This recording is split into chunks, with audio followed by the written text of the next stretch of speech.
The 22nd of August, Rabbi Furst, Pierke, Avos. Right. Okay, just to tune you in, Lou, you probably got a new document last night. Got it. Yeah. So we're in the middle of paragraph number 2. Okay. Yeah, the second That line. yeah, go ahead, Mary. You can explain it if you like. Okay, so according to we were learning, according to Rabbi Avihu, the Jews that went into servitude was because Abraham made an army out of Talmidei Chachamim, students. So then on the second line, we're discussing that all servitude is an outgrowth of servitude, which brings us near the end of line 2. All servitude is an outgrowth of servitude? Mm-hmm. Yes. I don't get it. What does that mean? Because what's the essence? The essence of servitude is a actualized inferiority.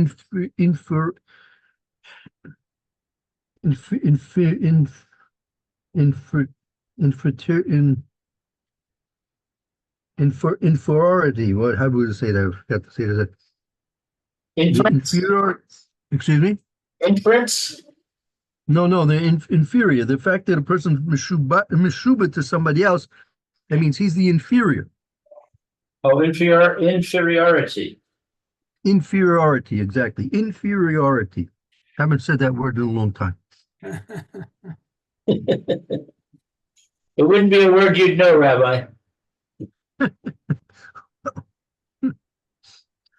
Actually, no Jew in the world should know that word. But unfortunately, that's what we're dealing with over here.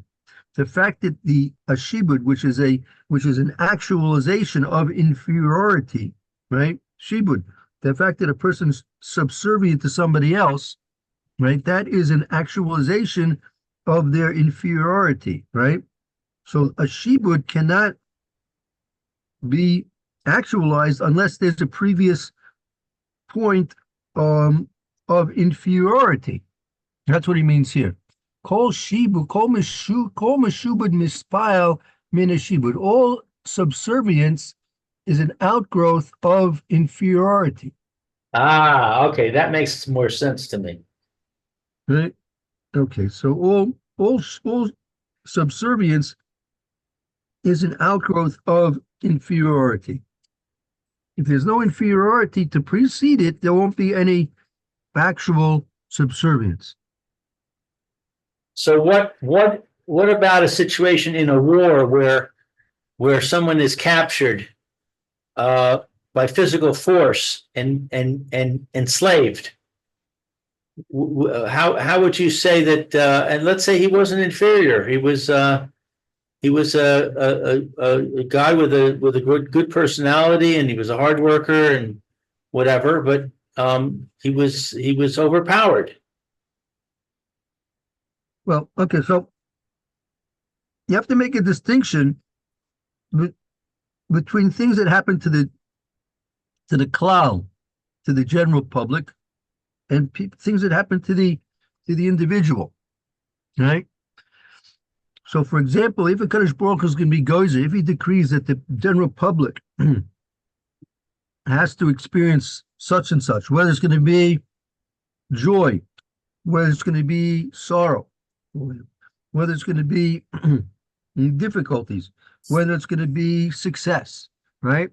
So, if a Kadosh Baruch Hu is decreed upon the general public that that's the way it's going to be, so even individuals that on their own perhaps would not be appropriate for them, these various different situations, success, sorrow,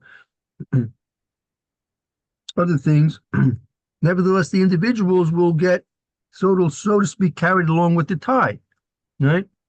Sometimes a person's own individual merits can have him so to speak, swim against the tide, but in general, it's going to be very difficult.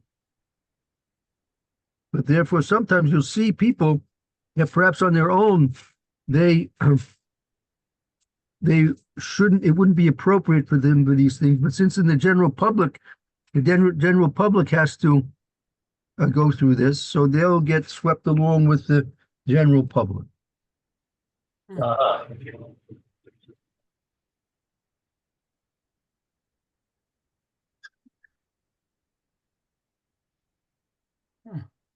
That's what we witnessed in the most recently in the Holocaust. Even though the majority of Jews were very far from Torah and mitzvahs, and that's why the terrible things that happened to Klal Yisrael happened, because of the majority of the Jews that were very far from Torah and mitzvahs and disloyal to Torah and mitzvahs. But there was still very strong in the pockets of individuals and groups that were very loyal to HaKadosh Baruch Hu. But nevertheless, many of them had to suffer because of the general decree that was made on Klal Yisrael.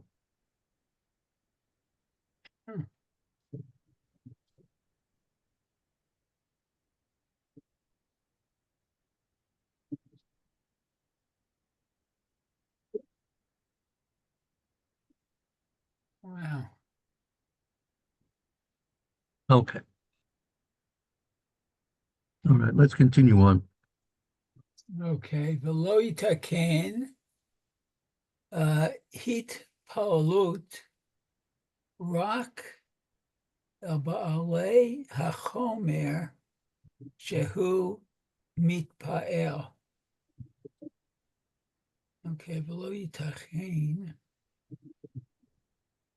It wasn't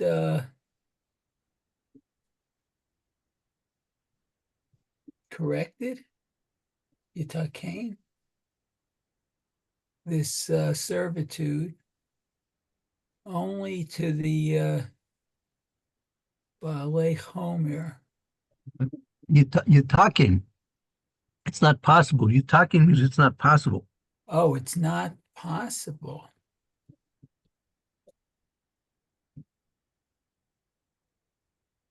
Okay, that slavery was only to the Baalei Chomer, what, to the materialistic people?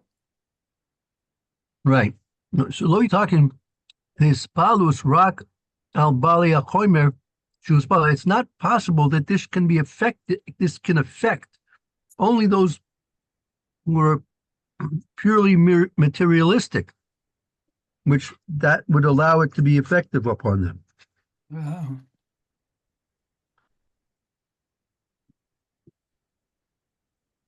Wow. Okay. Lo El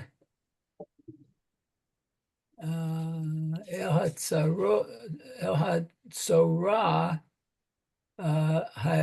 Nivdelet, and the what the distress. There was no differentiation, no distinction of the distress. Seichel Anivdal Kevan Sheino Balachomer Eno Mitpael. Let's see, and the Seichel, those intelligence, those who were intelligent. Right, meaning he said it's only possible that this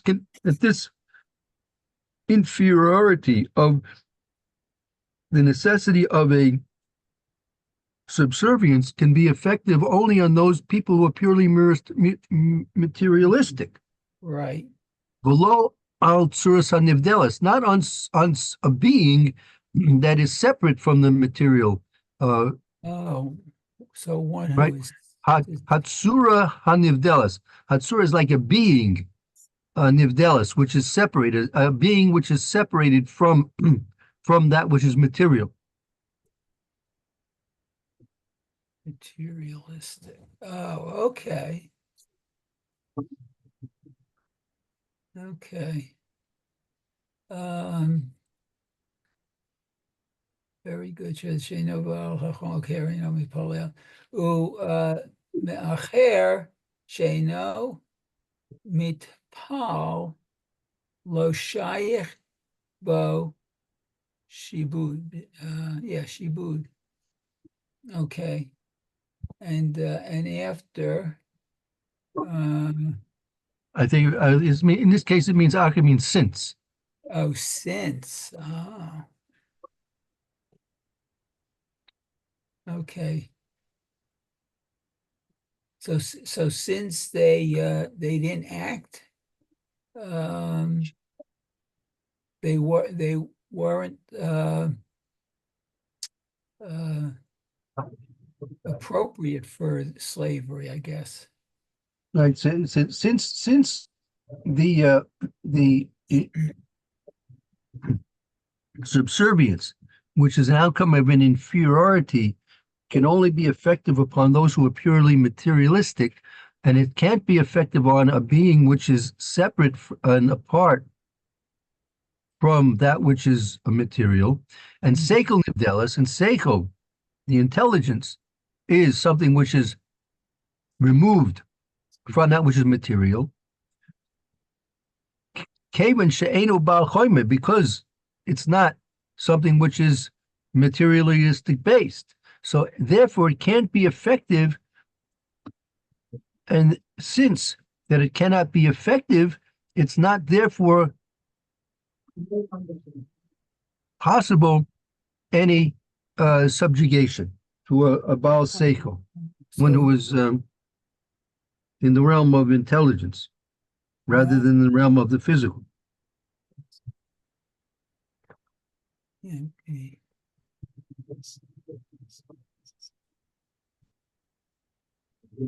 Oh, okay. ולפיכך ראוי שלא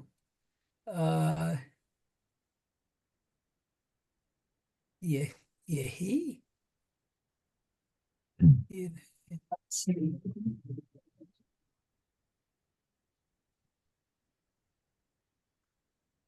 or יהי שום שיבוד אל תלמידי חכמים אשר יש להם שכל נבדל.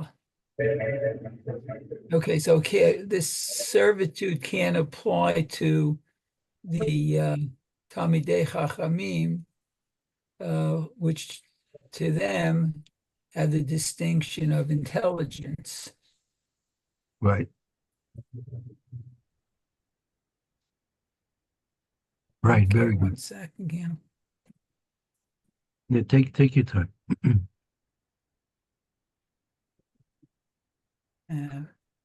Distinction of intelligence.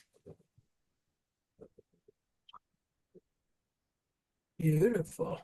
Very nice.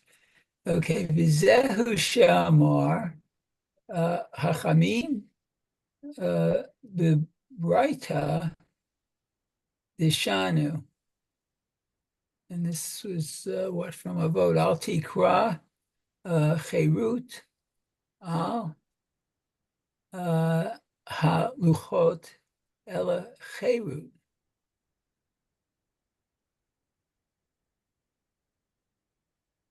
Oh, this is Right. That's something we learned. That's something we learned previously. The Brisa in the 6th parak of Avos says, "Al tikri charus ala lukos," that it's engraved upon the lukos. Rather, cherus is freedom is on the lukos. oh. And it says kola oisik. He's kola oisik, and b'Torah he's called a ben chorin. Person who's oisik in Torah, he is referred to as a person who is truly free. Okay, so, therefore, you see that there's no subservience to a Talmud Chacham. oh, okay.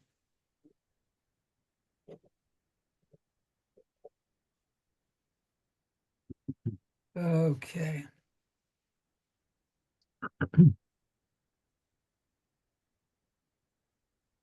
Okay, so there's no servitude.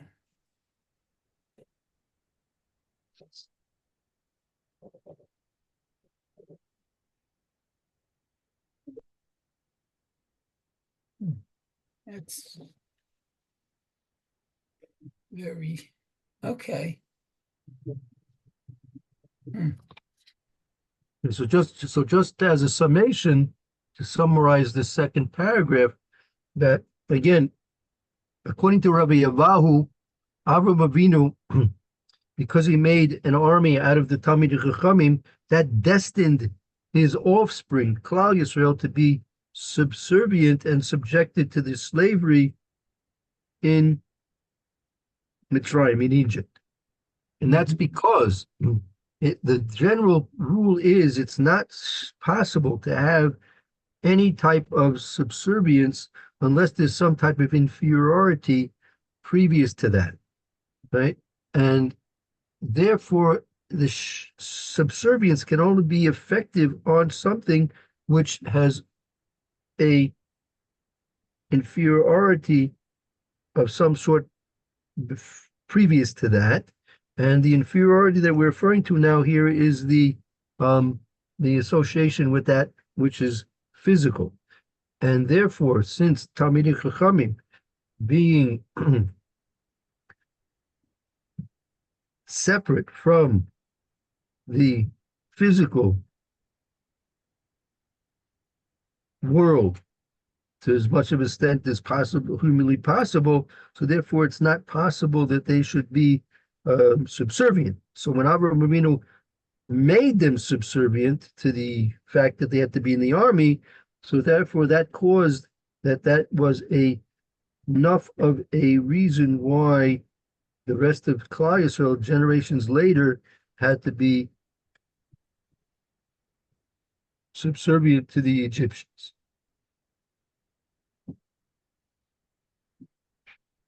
Okay, let's begin paragraph number So, 3. but if okay, we will. But if Avraham Avinu, as I recall in the Torah,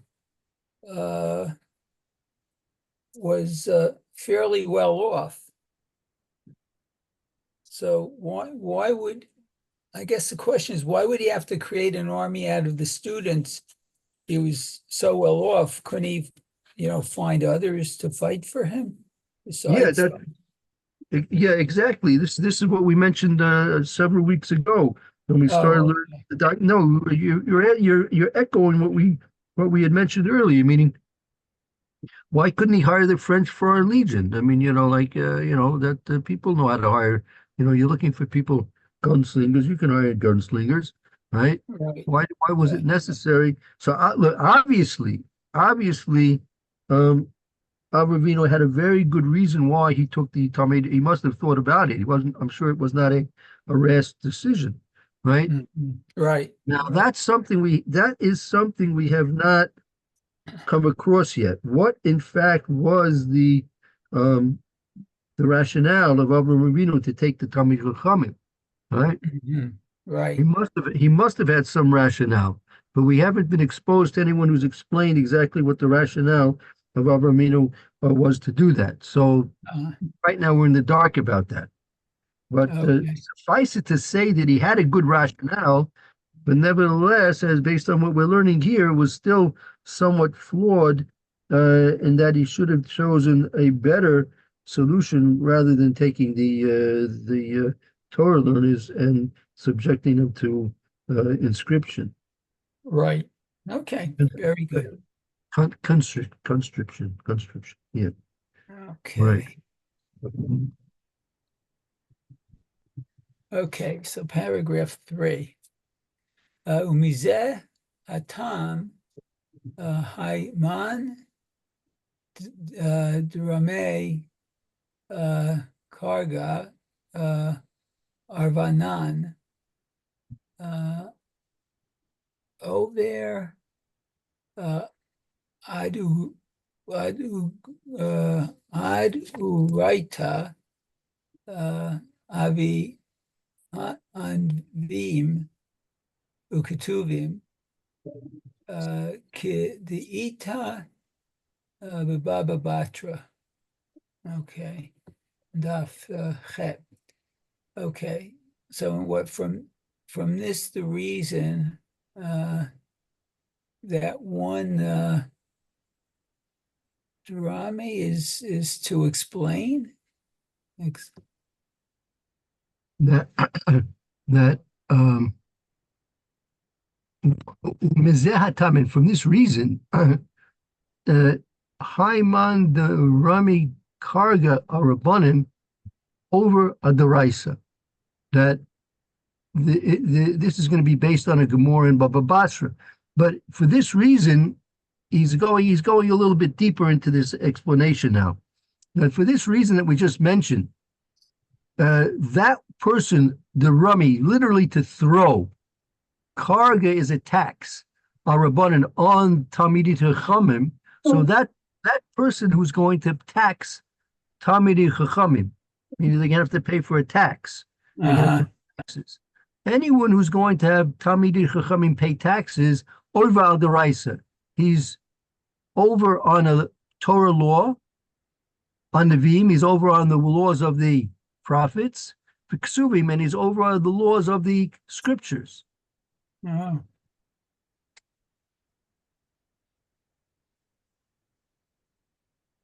Oh, wow. As it's cited in the Gemara in Baba Basra, Tav Ches Amid Aleph. Okay, it's 8A. Okay, very nice. Okay. She'ain shibud b'seichel. So there's no slavery with intelligence. Okay. Meaning seichel, the person's his intelligence. It's not possible that can be subjugated, right? The seichel by definition has to be unencumbered, right? If a person can have a seichel and it's encumbered by something, that's not seichel anymore. Meaning another way. Let's put it a different way. A person who has a bias, right? If a person has a bias, so that's going to affect his reasoning abilities, and it's not going to be true. It's not going to be true logic. It's not going to be true intelligence. Right. Intelligence with a bias is not truly considered intelligence. You agree with that statement, Lou? Well, the problem that was percolating in my mind as you were saying that is that, with the possible exception of Moshe Rabbeinu, everybody is biased. So right, right. You're right. Yeah, I mean that's so again, when we say true, it has to be true, pure seichel. So that is a very rare thing. To have true, perfect intelligence is a very, very rare thing, because as you said, everyone in fact does have a bias, right, in some way or another. Then you, in very, very rare circumstances, very, very rare, certain individuals are able to completely divorce themselves from all bias. I'm not saying it's impossible, but it's a very, very difficult task. But that's the facts. You have to realize the facts, right? We can't say, well, since it's almost impossible to do that, it must be that the real intelligence is when you have a bias. No, realize that, in fact, when you're biased, your intelligence is being affected by your bias, and therefore your intelligence is not completely pure and correct. Meaning, if you have a scientific instrument and you realize that it has a margin of error of something, then you have to realize there's a margin of error. But you can't say that it's an accurate device. It's accurate to so and so percent, whatever you would say. Mm.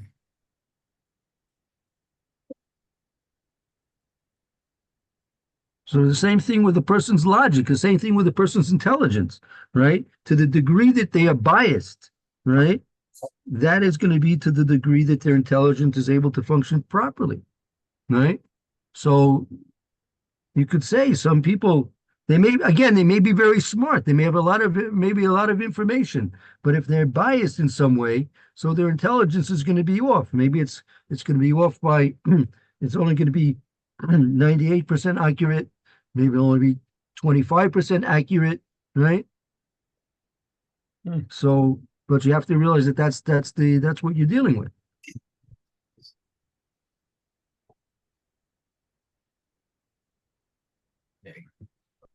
Let's see. So Rak, Roy, L'Seichel, Liopen, Chorim. Okay, so it's only the Seichel is applied to those who are free. Mipnei Shasa Avraham Angri V'Tamid Angaria, since he Avraham made Angari, but he made an army out of the Tamid Chachamim. Right. Nimshach Davar Zeh Bizarro. So this continued. This thing continued with his with following generations. Right, to his offspring. Oh, okay. Okay.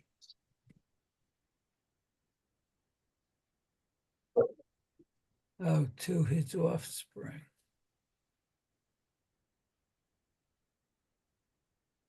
Okay. Let's see. Ki yesh ladat, what for there is to know.